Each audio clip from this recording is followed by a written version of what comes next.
اور یہ جو قرآن مجید بار بار قصے لے کر کے آتا ہے، کہانیاں لے کے آتا ہے، واقعات لے کر کے آتا ہے، وہ اس لیے نہیں ہے کہ رمضان کا مہینہ آئے گا تو مومنین کا کچھ ٹائم پاس ہو جائے گا، وہ اس لیے نہیں ہے کہ کوئی اس دنیا سے اٹھ جائے گا تو اس کے لیے قرآن خوانی رکھنا ہے، سیوم ہونا ہے، 40واں ہونا ہے تو پارے پڑھ لیے جائیں گے کچھ، اس لیے تھوڑی نا قرآن آ رہا ہے۔ یہ قرآن تو پے در پہ قصے لے کر کے آ رہا ہے، کہانیاں لے کے آ رہا ہے۔ ابھی بات زبان پہ جاری ہوگی، قرآن مجید کا ایک طرز بیان، ایک طریقہ ہدایت یہ ہے کہ قصوں کے ذریعے سے، واقعات کے ذریعے سے کوئی پیغام دیتا ہے۔ صلوات پڑھیں محمد والے محمد کو۔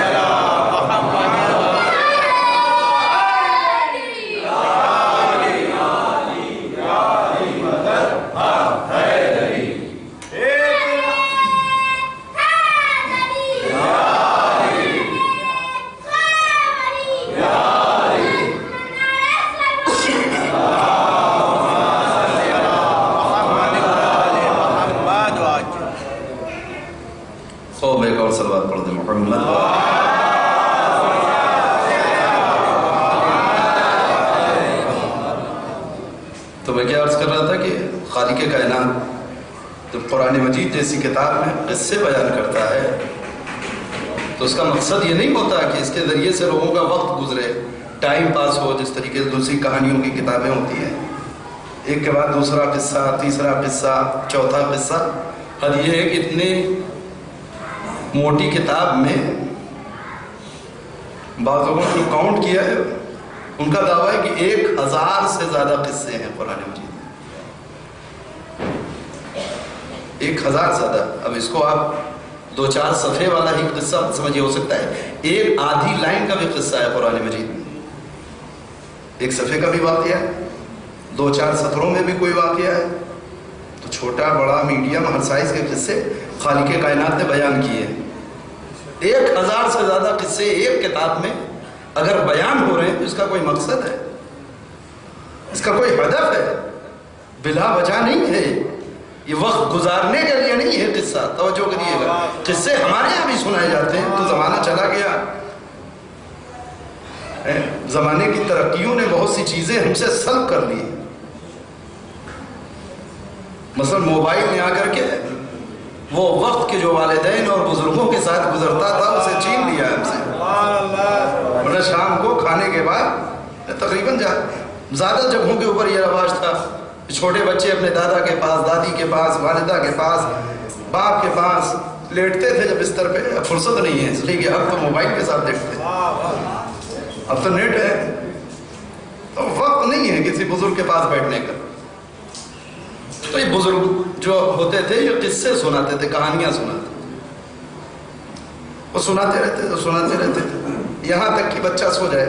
اصل میں کہانی سنانے کا مقصد ہی یہی ہوتا تھا کہ سو جائے۔ اور قرآن مجید جو قصے سناتا ہے وہ سلانے کے لیے نہیں،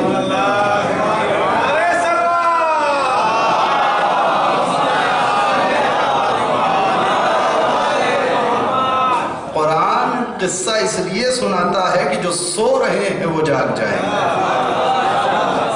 جو سو رہے ہیں وہ جاگ جائیں۔ تو قرآن اصل میں بیدار کرنے کے لیے واقعات بیان کرتا ہے۔ اس نے 1000 سے زیادہ قصے بیان کرنے والا خالق کائنات قصوں کے بیان کرنے کے اسباب بھی بیان کر رہا ہے۔ بسم اللہ الرحمن الرحیم، قُلْ لَن نُقَصِّرُ عَلَيْكَ مِنْ أَنْبَاءِ الرُّسُلِ مَا نُثَبِّتُ بِهِ فُؤَادَكَ۔ اے میرے پیغمبر، جو ہم یہ رسولوں کے قصے آپ کو سناتے ہیں، ہم یہ چاہتے ہیں کہ اس کے ذریعے سے آپ کے قلب کو اطمینان دلائیں، مضبوط کریں، آپ کے دل کو مضبوط کریں۔ کیوں؟ اس لیے کہ ہمارے پیغمبر کے اوپر جس قدر مصائب ڈالی ہے امت نے، قوم نے، مصیبتیں برپا کی ہیں، تو خالق کائنات نے گزشتہ رسولوں اور پیغمبروں کے قصے سنائے کہ اس کے ذریعے سے آپ کا دل مطمئن ہو کہ آپ کے ساتھ پہلی بار نہیں ہو رہا ہے، پہلے کے انبیاء کے ساتھ بھی یہ ہو چکا، پہلے کے رسولوں کے ساتھ بھی یہ ہو چکا، آپ سے پہلے جن کو ہادی بنایا ان کے ساتھ بھی قوم نے کیا کیا کیا۔ تو ایک فائدہ یہ ہے کہ ماں نثبت بہ فؤادک، کہ اس کے ذریعے سے ہم آپ کے دل کو مضبوطی دیتے ہیں۔ وَمَوْعِظَةٌ وَذِكْرَىٰ لِلْمُؤْمِنِينَ، 3 فائدے قرآن مجید نے قصے کے بیان کیے، توجہ کیجیے۔ ایک مخصوص پیغمبر سے، اور قرآن یہ بتا رہا ہے کہ ہمیشہ وہ قصے سنائے جائیں، وہ قصے پڑھے جائیں کہ ان میں 2 صفتیں ہونی چاہیے، موعظہ بھی ہو وذکریٰ للمؤمنین، مومنین کے لیے یاد دہانی بھی ہو۔ قصے کی یہ 2 صفت لا رہا ہے قرآن مجید، لہذا ان قصوں کو بیان کیجئے کہ جس کے ذریعے سے مومنین کی کے لیے یاد دہانی ہو، موعظہ ہو، کچھ اس کے لیے عبرت کا سامان ہو۔ صلوات پڑھیں محمد والے۔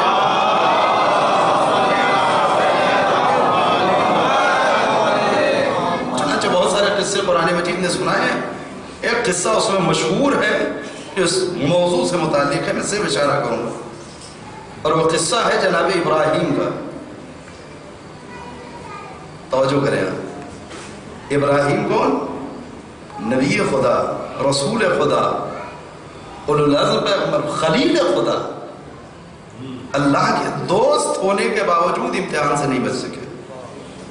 توجہ کریں، اللہ کے دوست ہے، خلیل خدا، یہ منصب ہے جس پہ کوئی فائز نہیں ہے، مگر اس کے باوجود جناب ابراہیم نے بار بار امتحان دیا ہے، اور امتحان ہو کس چیز کا رہا ہے؟ بس اسی ایک چیز کا کہ دیکھیں ابراہیم کا رنگ کتنا محکم اور کتنا پکا ہے، اس کے علاوہ اور کوئی امتحان جناب ابراہیم نہیں دیا، توجہ کیجیے گا۔ اور امتحان بچپن سے شروع ہے جناب ابراہیم کا، اس گھر میں ہے کہ جہاں باپ کا انتقال ہو چکا ہے، چچا کی زیر نگرانی ہے، زیر تربیت ہے، اور وہ خود بت پرست ہے، خود آزر بت پرست ہے۔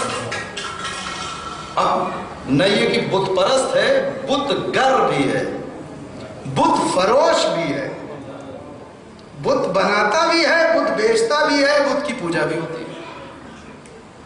اس ماحول میں جناب ابراہیم کی پرورش ہو رہی ہے۔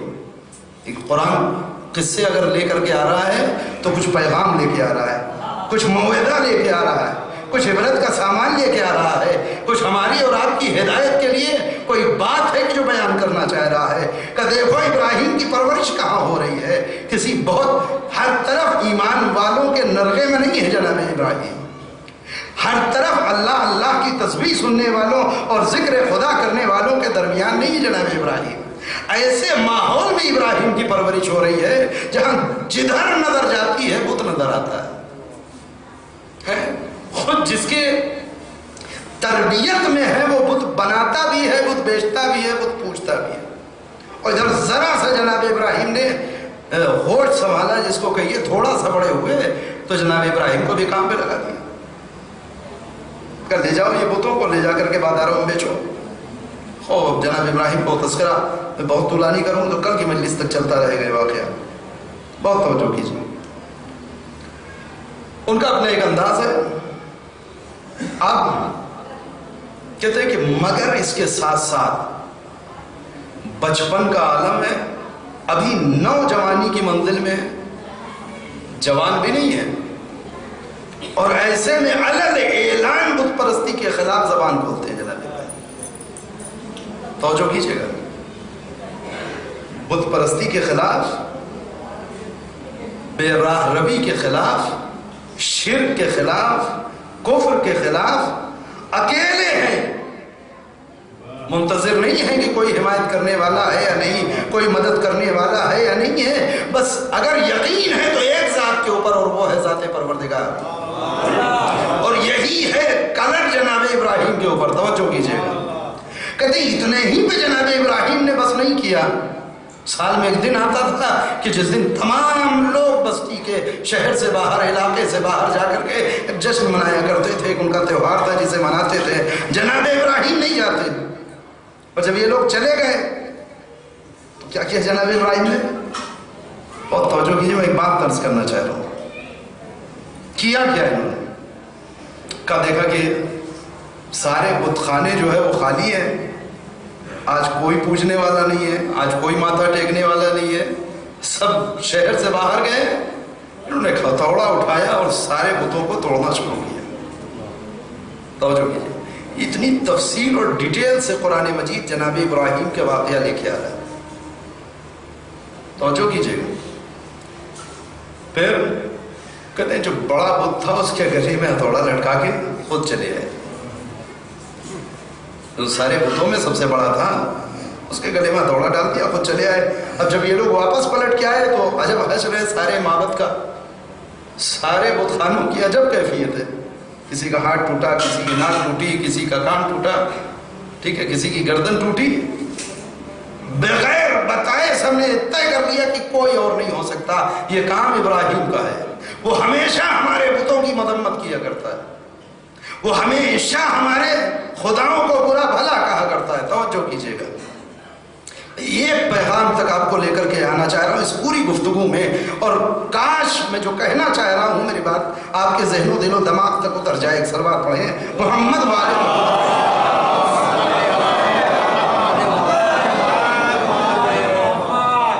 کیجیے گا۔ اس پوری خلاصہ داستان کو سننے کے بعد کوئی اور نہیں ہو سکتا، یہ ابراہیم ہے۔ نہ تنہائی کا خوف ہے، نہ بے یار و مددگاری کا احساس ہے، یا کون ہمارا ہم زبان ہوگا اس کا خیال ہے، کون ہمارا پشت پناہ ہوگا اس کا کوئی خیال نہیں، صرف ایک ذات پروردگار پہ توکل کر کے قدم اٹھا لیا جناب ابراہیم نے۔ توجہ کریں، اب کہتے ہیں بادشاہ تک خبر پہنچی ہے، اس نے کہا اریسٹ کیا جائے، گرفتار کیا جائے۔ جناب ابراہیم کو گرفتار کر کے لا کے کھڑا کر دیا گیا۔ جرم کا جرم یہ تم نے ہمارے بتوں کو توڑا۔ اب قرآن ہے، یہ دیکھیے، جناب ابراہیم کہتے ہیں نہ، کیسے پتا تم کو کہ ہم نے توڑا ہے؟ کوئی دلیل ہے تمہارے پاس؟ کا دلیل یہ ہے کہ تم ہمیشہ ہمارے بتوں کی مذمت کرتے ہو۔ جناب ابراہیم کہتے ہیں کہ بل فعلہ کبیر، بل فعلہ کبیر ھذا فاسألوہم ان کانوا ینطقون، بلکہ یہ کام تو بڑے کا ہے، فاسألوہم ان لوگوں سے پوچھ لو، ان کانوا ینطقون اگر یہ بولیں جواب دیں تو ان سے پوچھو۔ اب یہاں کچھ مسلمان بیچارے جو ہے وہ چکر میں پڑ گئے، چونکہ قرآن کہہ رہا ہے، حدیث کہتی تو جھٹلا دیتے کہ حدیث ضعیف ہے، غیر معتبر ہے، مشکل ہے، اس میں خرابی ہے، راوی معتبر ہے، غیر معتبر ہے، پوری ایک قسم۔ اور قرآن کہہ رہا ہے کہ جناب ابراہیم نے یہ کہا بل فعلہ کبیر ھذا، یہ کام تو بڑے کا ہے۔ توجہ کیجیے گا، بڑے بدھ کے گلے میں ہتھوڑا لٹک رہا ہے، اسے نہیں چھوڑا انہوں نے۔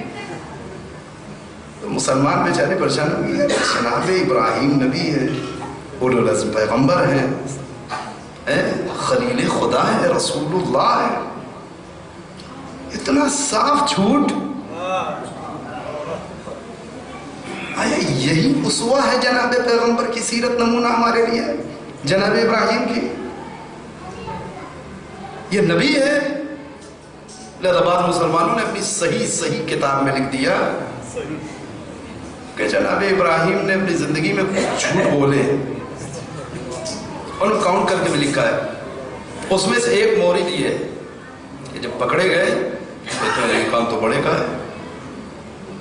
اب کیا ہو؟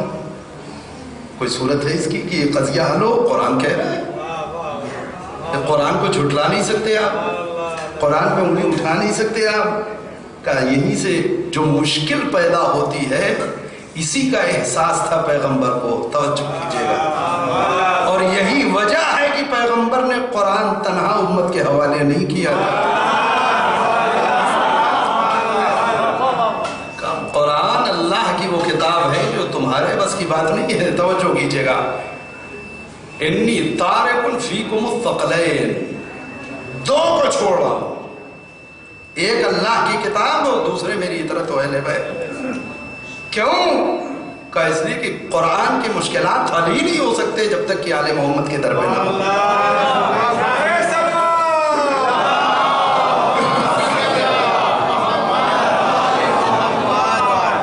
توجہ کیجیے گا،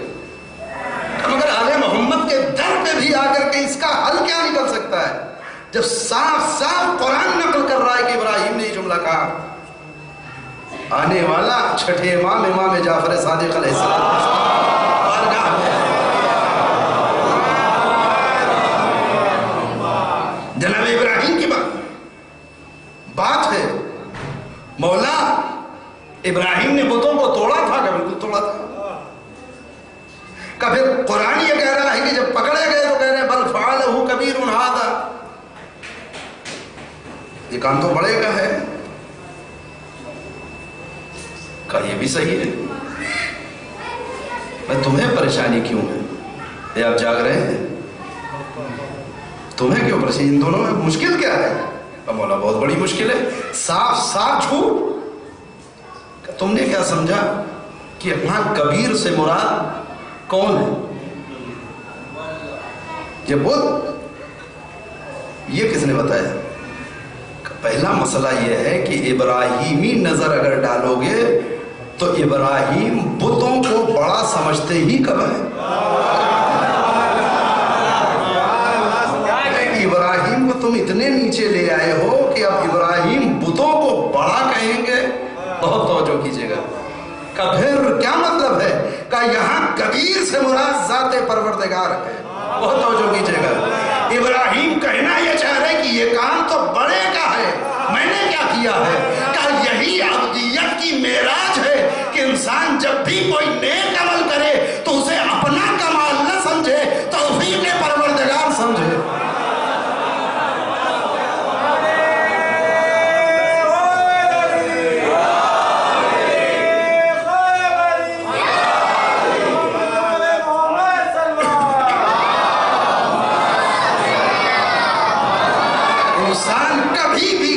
نیکی کی جانب قدم اٹھا ہی نہیں سکتا جب تک کہ تائید پروردگار نہ ہو جائے، جب تک کہ توفیق پروردگار شامل حال نہ ہو جائے۔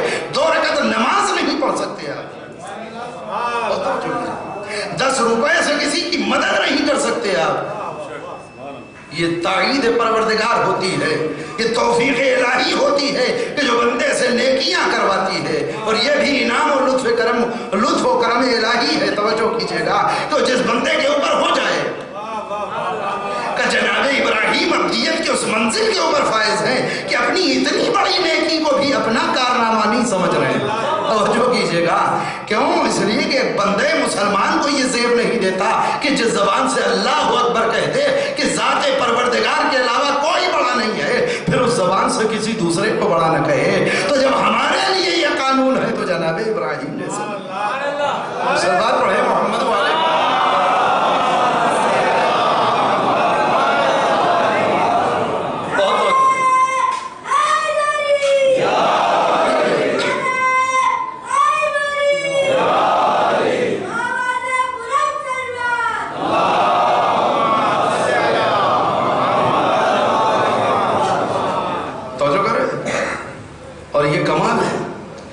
انسان کا کہ اپنے کارنامے کو اپنا نہ کہے،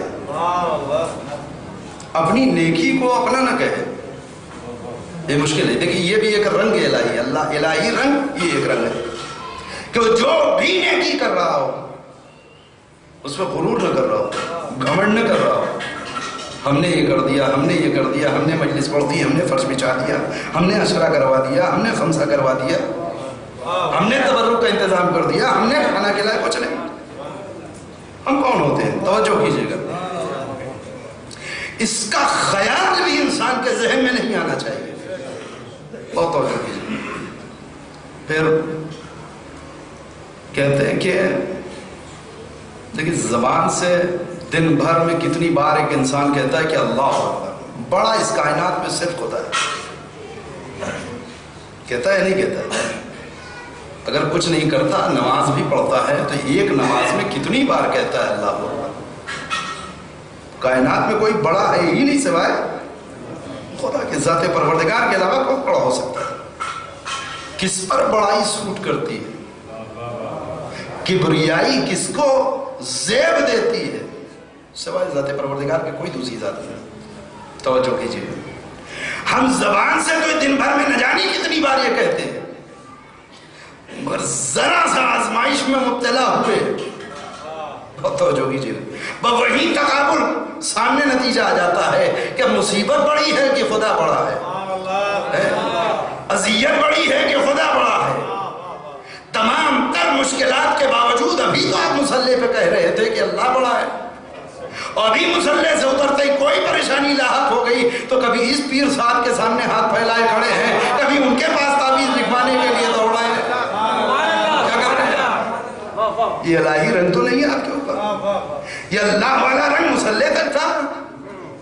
مصلی سے اترنے کے بعد کب تک ذات الہی پر آپ کا بھروسہ قائم ہے؟ توجہ کیجیے، اس عصر میں آ جائیے، اس زمانے میں ایک مرد مجاہد جس نے اتنا بڑا انقلاب اس دنیا میں رونما کیا۔ انقلاب تو اس زمانے میں اس دنیا میں بہت سارے آئے اور چلے گئے، بہت سارے انقلابات آتے گئے اور جاتے رہے، مگر کوئی انقلاب اتنی دیر تک اپنی پوری آب و تاب کے ساتھ باقی نہیں رہا جیسا انقلاب ایران، انقلاب اسلامی ایران۔ آج تک وہ نکھرتا ہی جا رہا ہے انقلاب، نہ انقلاب تیونس میں بھی آیا، انقلاب مصر میں بھی آیا، انقلاب اس کے علاوہ بھی بہت سارے پہلے بھی آئے، اس کے بعد بھی آئے، مگر صفحے تاریخ سے مٹ گیا ان کا تذکرہ۔ مگر ایک انقلاب اتنا اہم ترین انقلاب آیا کہ جو آج تک پوری آب و تاب کے ساتھ باقی ہے۔ کتنا بڑا کارنامہ ہے یہ دنیا میں؟ کوئی معمولی کارنامہ ہے؟ آسان ہے؟ لوگوں کو اپنا ہم فکر اور ہم خیال بنا لینا یہ بہت مشکل کام ہے، بہت توجہ کیجیے گا۔ اور وہ بھی نیکی سے برائی کی طرف لے جانا بہت آسان کام ہے۔ جو کھلی ہوئی گمراہی میں ہو اسے نیک بنا دینا یہ بہت بڑا کارنامہ ہے۔ اس لیے کہ جس وعدے کے ساتھ انقلاب لایا جا رہا ہے، یہ تحریک چلائی جا رہی ہے، اس میں یہ نہیں ہے کہ اگر ہم یہ تختہ الٹنے میں کامیاب ہو گئے تو تمہیں آزادی دے دیں گے جیسے چاہو زندگی میں۔ اس میں ہے کہ انقلاب اسلامی ہوگا، قانون اسلامی ہوگا، لہذا اب تک جو بھی بے حجاب ٹہل رہا ہے وہ سوچ سمجھ لے کہ اگر انقلاب آ گیا تو سر پہ چادر ہوگی۔ اب ایسے میں کتنی بے حجاب عورتیں ہیں کہ جو انقلاب کی حمایت کریں گی، سوچیں آپ۔ اگر انقلاب آ گیا تو اب شراب پہ بینڈ ہوگا، کتنے شرابی ایسے ملیں گے کہ جو ویسے میں انقلاب کے ساتھ اور انقلاب کے حمایتی ہوں گے۔ بالکل الٹا بہاؤ ہے یہ دریا کا، توجہ کیجیے گا۔ یہاں کوئی حکومت آتی ہے تو روزانہ آپ دیکھیے کہ نئے نئے کھلونوں کا اعلان ہوتا ہے کہ اگر ہماری اب کی حکومت آ گئی تو یہ کر دیں گے، تو یہ کر دیں گے، آپ کو یہ آزادی، یہ ڈیل، یہ فائدے۔ اور وہاں معاملہ یہ ہے کہ جن فائدوں میں وہ ہیں اس سے بالکل الٹا معاملہ ہے۔ حد یہ ہے کہ شاہ ایران کے زمانے میں یہ مسئلہ اختیاری نہیں تھا کہ کوئی عورت اگر پردہ کرنا چاہے تو پردہ کرے اور بے حجاب رہنا چاہے تو بے حجاب نہ، جرم تھا۔ اگر کوئی عورت حجاب کے ساتھ گھر سے باہر نکل آئے تو پرمیشن تھی پبلک کو بھی، پولیس کو بھی، کہ اس کا حجاب نوچ لیا جائے، اور کم سے کم میں ممبر سے اتنا پڑھوں کم سے کم اس سے شیک ہینڈ کیا جائے، ہاتھ ملایا جائے۔ یہ ہے زمانہ کہ جہاں حجاب کی خواہش رکھنے والی خواتین بھی با حجاب نہیں گھر سے نکل سکتی۔ تو اب میں نے یہ جو جملہ کہا کہ کھلی ہوئی گمراہی میں تھے تو غلط تو نہیں کہا، لفی ضلال مبین، کھلی ہوئی گمراہی میں۔ اور ایسے میں ایک مرد مجاہد نے اپنی الہی سوجھ بوجھ کے ساتھ اتنی پرانی حکومت کا تختہ پلٹ دیا، جب ساری دنیا حیران رہ گئی کہ آخر یہ کارنامہ ہو کیسے گیا۔ کیوں؟ اس کے پیچھے یہی سارے عوامل تھے کہ برائی کی طرف لوگوں کو لے جانا بہت آسان ہے۔ ہم انٹرنیٹ فری کر دیں گے، ہم لیپ ٹاپ بانٹ دیں گے، ہم آپ کو یہ دے دیں گے، یہ بہت اچھا ہے اپنا فیور بنانے کے لیے، مگر جو آزادیاں آپ کو نصیب ہیں وہ سب سلب کر لی جائیں گی اور صرف اسلامی قوانین کو رائج کیا جائے گا. یہ بہت مشکل کام تھا. صلوات پڑھیں محمد والے.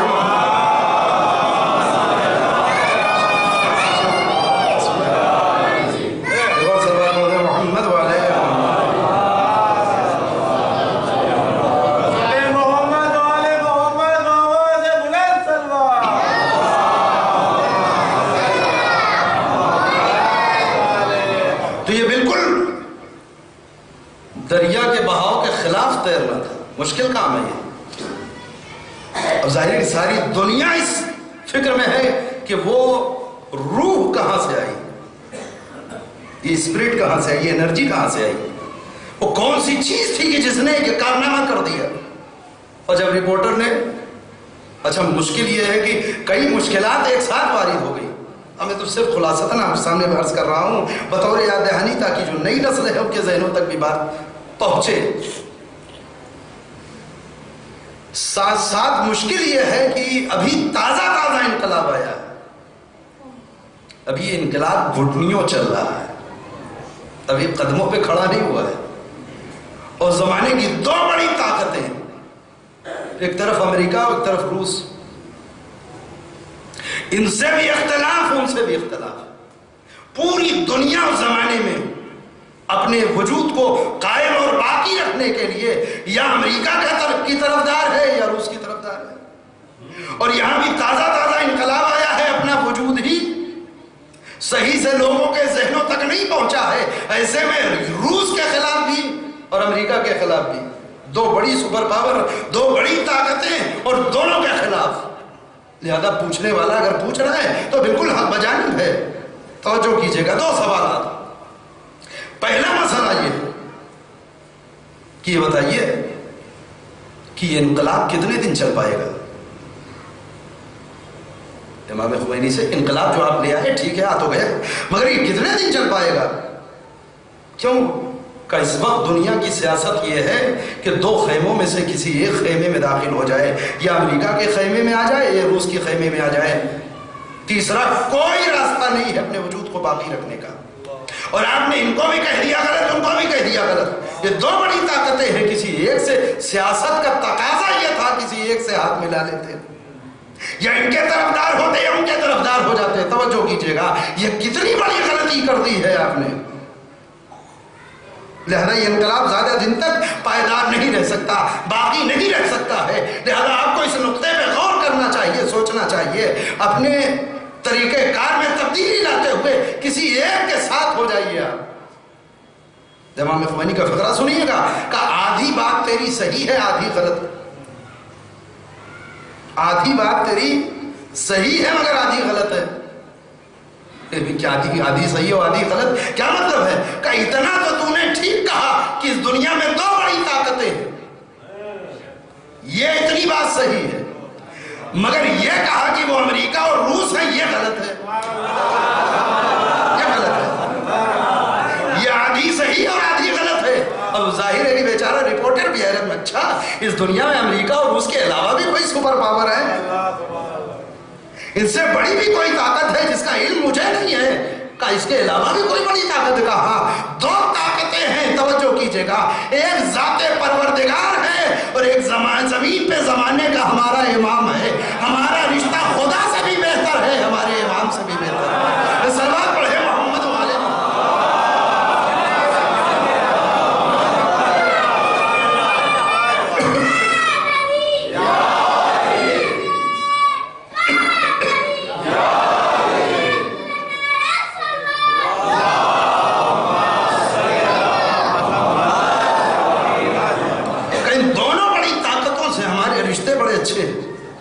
لہذا تم فکر نہ کرو, یہ انقلاب باقی رہے گا, یہ ملک ترقی کرے گا.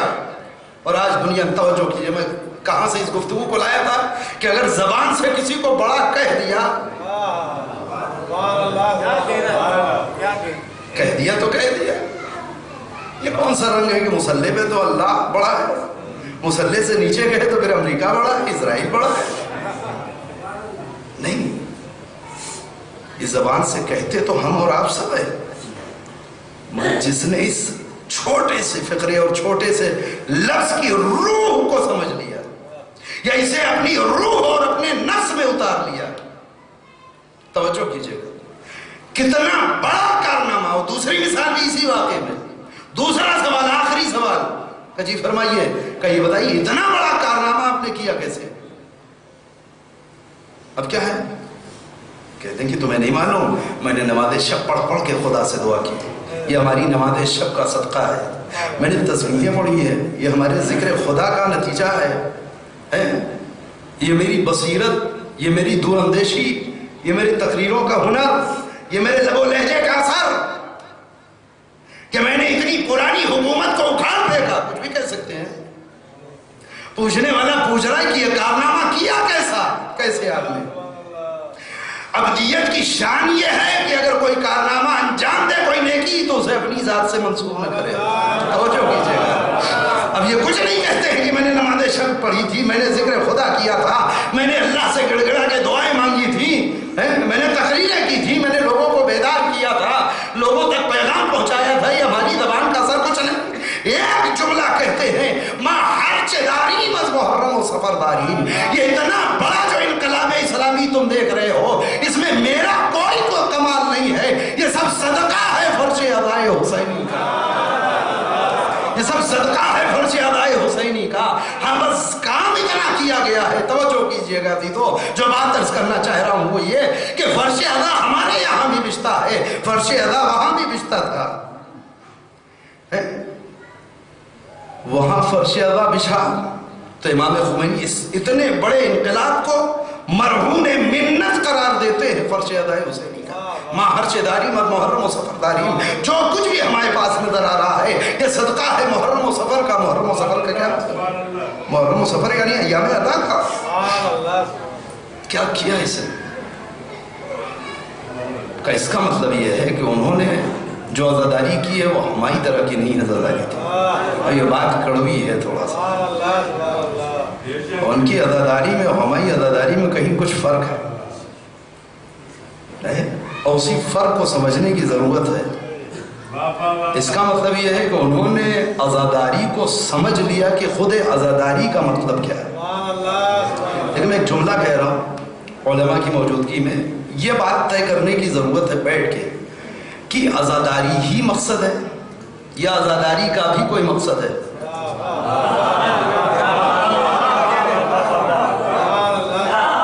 بھائی اس کو طے کر دیجئے. ہمارے اور ان میں جو فرق ہے بنیادی وہ یہی فرق ہے. ہم نے عزاداری ہی کو مقصد بنا دیا ہے تو عزاداری ہو رہی چاہے جیسے ہو. انہوں نے سمجھا کہ عزاداری کا بھی کوئی مقصد ہے اور اس مقصد کو تلاش کیا. توجہ کیجئے گا. اور جب اس مقصد کو تلاش کیا تو انقلاب کربلا سے صرف آنسو نہیں دیا, انقلاب کربلا سے صرف ثواب نہیں لیا, انقلاب حسینی سے صرف شفاعت اور بخشش اور یہ آخرت صرف آخرت کے چکر نہ. یہ کربلا کے لیے بہت چھوٹی چیز ہے. کربلا جیسے عظیم مارکے سے جو توقعات ہماری ہیں وہ بہت چھوٹی ہیں, بہت چھوٹی. صلوات پڑھیں محمد والے محمد.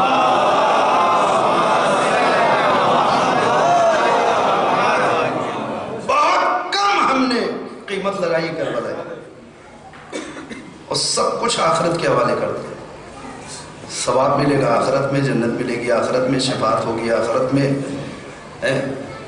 عزت ملے گی آخرت میں. نا کربلا اسی دنیا میں بھی بہت کچھ دینے کے لیے تیار ہے. اس دنیا میں بھی کربلا سے کچھ لیا جا سکتا ہے. یہ حماقت ہے کہ جو دونوں جہانوں میں کچھ دینے کی صلاحیت رکھتا ہو اس سے ہم ایک جہان میں بالکل منہ موڑ کر کے صرف ایک جہان کی بات کریں نا. ثواب, بخشش, شفاعت, جنت, حور و کوثر و غلمان سب آخرت کے لیے. مگر اس دنیا میں بھی کربلا کچھ دیتی ہے. اس دنیا میں سب سے پہلے جو کربلا دیتی ہے وہ عزت, سربلندی, وہ استقامت, وہ حق کی راہ پر ڈٹے رہنے کی طاقت. ان میں سب سے عظیم چیز ہے عزت، سربلندی۔ مشکل یہ ہے کہ ہم نے اس لفظ عزت کو بھی کسی مخصوص جگہ کے لیے رکھ دیا ہے۔ دیکھیے بہت ساری باتیں نہ کھلوائی ہے، کچھ مخصوص مواقع کے لیے ہم نے اس چیز کو رکھ چھوڑا ہے، باقی اس سے زیادہ کچھ عزت کے بارے میں ہم نے نہ سوچا ہے نہ سمجھا ہے۔ ٹھیک ہے نا؟ امام حسین علیہ السلام نے اپنے مشن کے دوران اس نقطے کو بھی اٹھایا، اور یہ دلیل اور یہ تائید فقرہ یہ کرے گا ہماری گفتگو کا۔ الا وان الدی ابن الدی قد رکض بین الاثنتین۔ کون کہہ رہا ہے؟ حسین ابن علی کہہ رہے ہیں، آگاہ ہو جاؤ۔ حسین ابن علی کا فقرہ ہے، کوئی عیب نہیں اس کو ممبر سے بیان کرنے۔ وہ انسان کی جو ناجائز اولاد اس کو کہتے ہیں دئی۔ الا وان الدی ابن الدی، ناجائز باپ کی ناجائز اولاد میں قد رکض بین الاثنتین، مجھے اس مقام پہ لا کے کھڑا کیا جہاں سے دو ہی راستے نکلتے ہیں،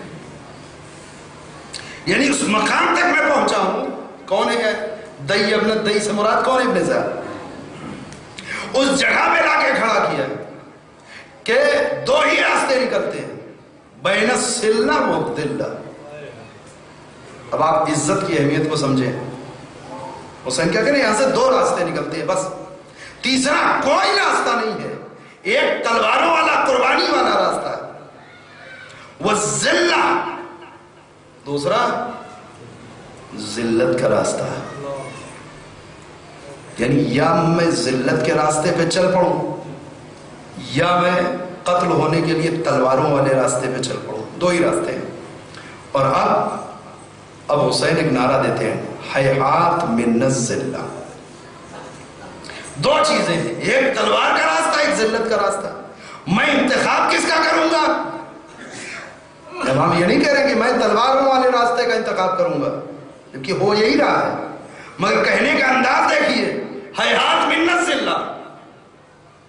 ذلت تو ہمارے قریب ہی نہیں آ سکتی، ذلت کو ہم قبول ہی نہیں کر سکتے۔ کیا مطلب ہے اس کا؟ اس کا مطلب یہ ہے کہ جب ایک کو رد کر دیا تو اب ایک ہی آپشن بچا ہے، قتل ہو جائیں گے مگر ذلت کے راستے پہ نہیں جائیں گے۔ توجہ کیجیے گا، اب اگر کوئی فرش ادا بچھانے والا، مجلس غم میں آنے والا، مسلسل عزاداری کرنے والا، زندگی کے کسی مرحلے میں ذلت کے راستے پہ قدم آگے بڑھ جائے، ٹھہر کے سوچے ضرور کہیں حسین ابن علی کے راستے سے الگ راستے میں تو نہیں جائے، اس لیے کہ اس راستے پہ حسین نے کہا تھا ہیہات من الذلہ۔ توجہ کی، ہیہات من الذلہ۔ اور جس نے شاعر حسینی کو اپنا لیا، اس نے اپنی فوج کا نعرہ ہی بنا دیا، لیکن نعرے انہی نے دونوں بنائے تھے۔ اس کو نعرہ، دونوں نعرے انہی نے بنائے تھے، ایک کو آج پوری دنیا نے اپنا لیا ہے۔ یہ جو لبیک یا حسین ہے، ادھر 4-5 سالوں میں لگنے لگا ہے، اس کی ابتدا کس نے کی معلوم آپ کو؟ حزب اللہ نے، آغا نصر اللہ نے۔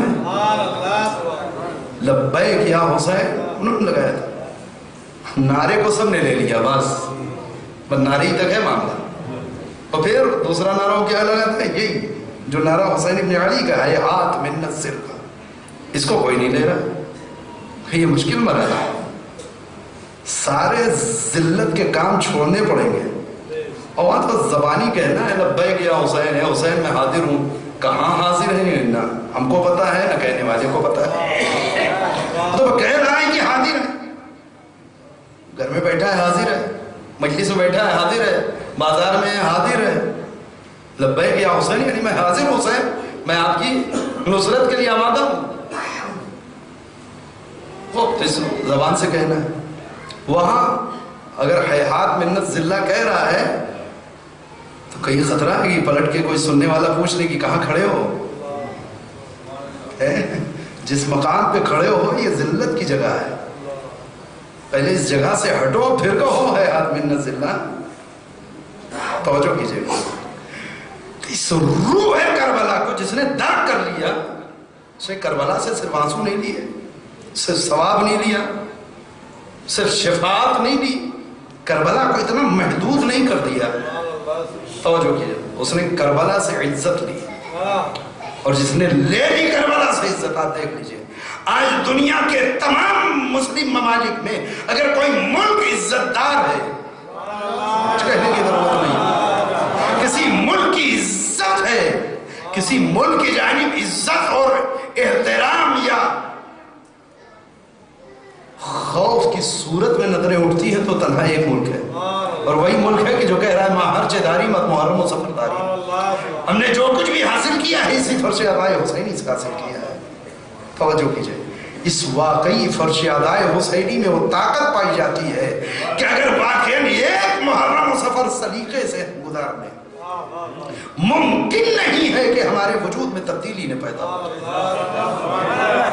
ممکن نہیں ہے، اس لیے کہ مجلس ہی ہدف نہیں ہے، مجلس کا بھی کوئی ہدف ہے، جس کے لیے جناب ثانیہ زہرا نے اس کی سنگ بنیاد دشمن کے دربار میں رکھی تھی.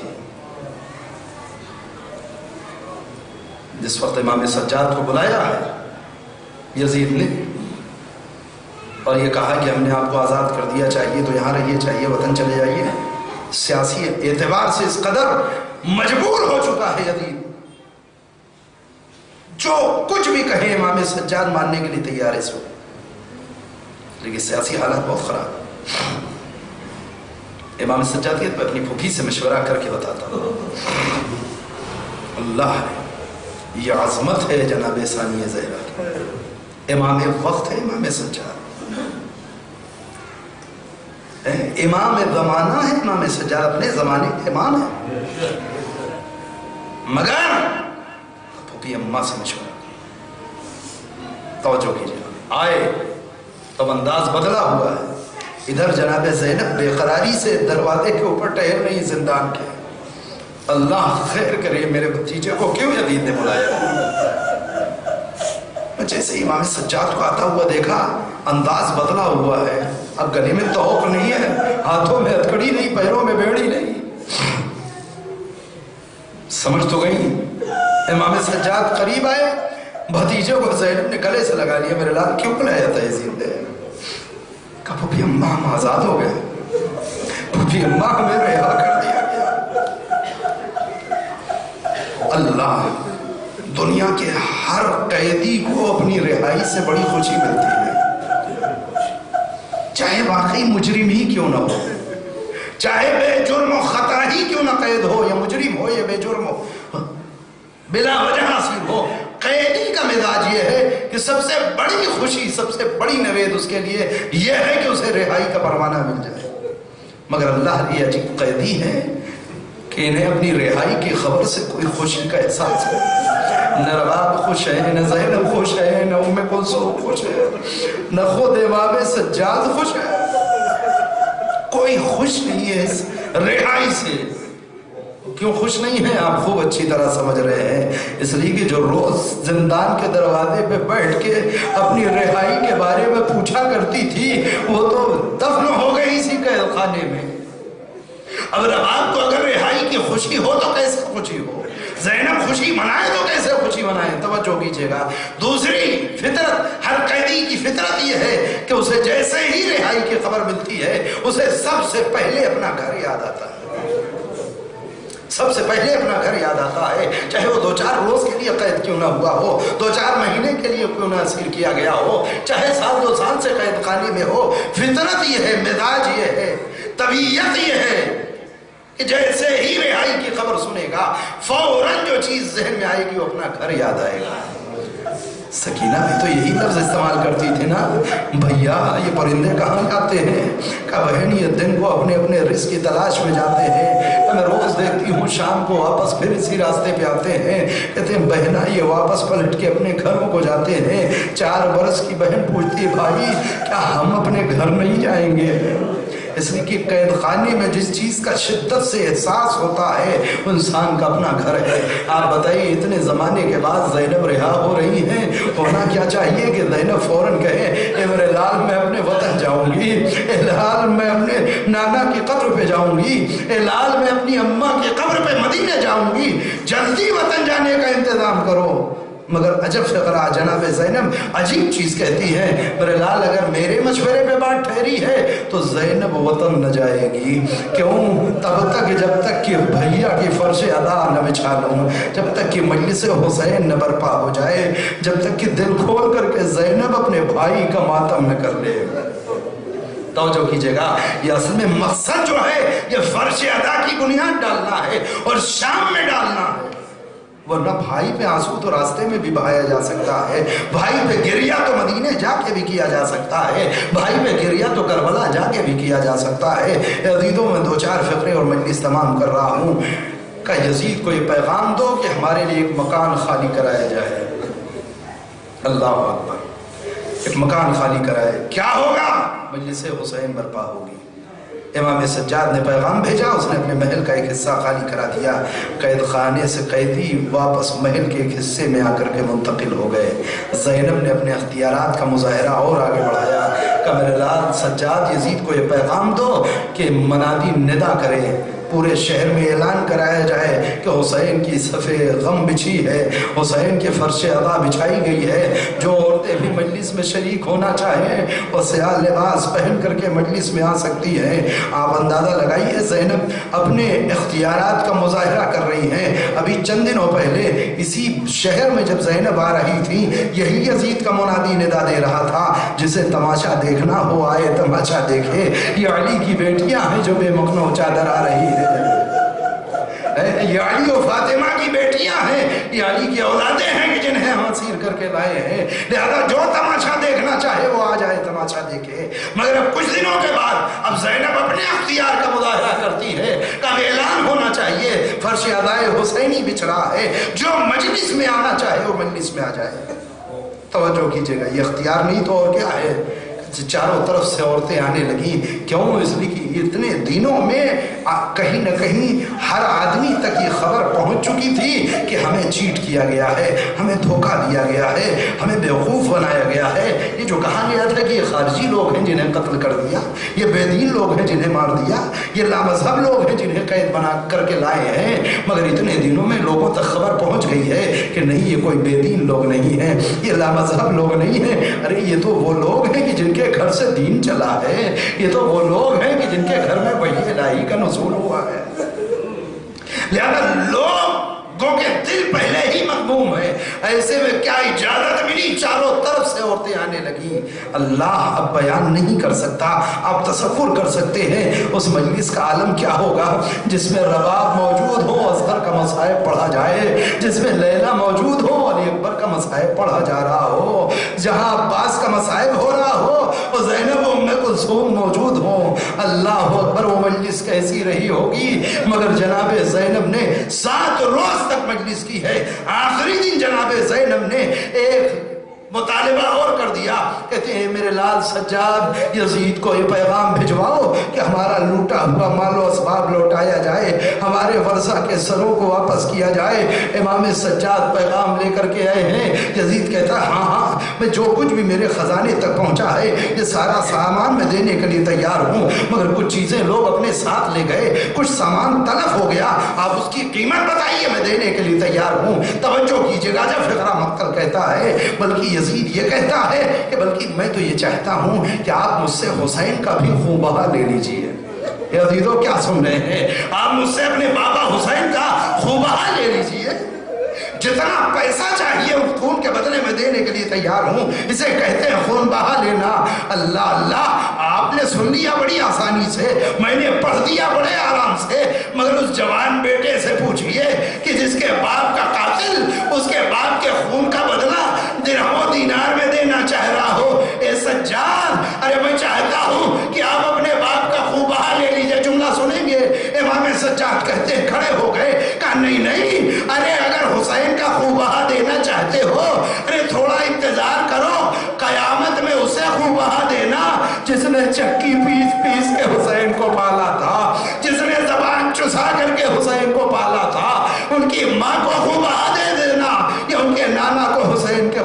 خون بہا دے دینا. ارے مجھے تو سامان دے دو کہ جو تمہارے پاس بچا ہوا ہے. توجہ سامان دیے جاتے ہیں. عزیزو یہ تبرکات ہے کہ جو مجلس میں آ رہے ہیں. کہتے ہیں گٹھری لا کر کے کھولی گئی. کچھ سامان تھے کہ جو لوٹے گئے تھے, ان میں چادریں بھی ہیں. صاحب کی چادریں جناب زینب نے سب کے حوالے کر دیا. مجلس تمام ہو گئی. عزیزو ام کلثوم یہ تمہاری چادر, رباب یہ تمہاری چادر, اے ام فروا یہ تمہاری چادر, اے ام لیلا یہ تمہاری چادر. زینب نے اپنی چادر سر پہ رکھی مگر ہائے غضب, اب زینب کے ہاتھوں میں ایک چھوٹی سی چادر ہے. زینب اسے چھپائے ہوئے ہے کہیں رباب کی نظر نہ پڑ جائے. یہ چادر کس کی ہے؟ کہ یہ 4 برس کی بچی کی چادر ہے کہ جو راہ کوفہ و شام میں اور پھر دربار یزید میں اپنے چہرے کو اپنے ہاتھوں سے چھپائے ہوئے کر قید خانے شام میں سو گئی. زینب چادر لاتی ہے. اے بیٹا سکینہ اٹھو تمہاری چادر.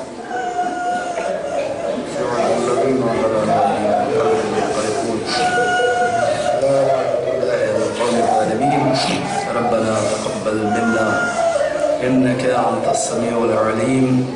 ہمارے ہمارے اس عمل کو قبول فرما, ہمارے گناہ کبیرہ و صغیرہ کو بخش دے. ہمیں اس وقت تک دنیا سے نہ اٹھا جب تک کہ تیری والے محمد کی ذات ہم سے راضی و خوشنود نہ ہو جائے. پروردگار پوری دنیا میں جہاں کہیں بھی محبان اہل بیت بستے ہیں اس سب کی جان مال عزت و آبرو کی حفاظت فرما. پروردگار مدافعین حرم حزب اللہ اور وہ تمام نوجوان کہ جو اس راہ میں لڑ رہے ہیں ان سب کی جان مال عزت و آبرو کی حفاظت فرما. روز اور کامیابی عطا فرما. پروردگار ہمارے مقدسات روزوں کی حفاظت فرما. مراجع کرام کا سایہ ہمارے سروں پہ قائم و دائم رکھ. پروردگار منتقم خون حسینی وارث کربلا ہمارے زمانے کے امام کے ظہور میں تعجیل فرما. مسافر کے اعمال انصار میں شریک فرما. ربنا تقبل منا انك انت السميع العليم. ایک بار اور گزارش کروں گا سورہ حمد اور 3 بار سورہ اخلاص کی تلاوت فرمائیں. اور زاہد علی ابن گلاب ولی مرحوم اور فرش ادا کے تمام مرحومین کے لیے یہ ساتھ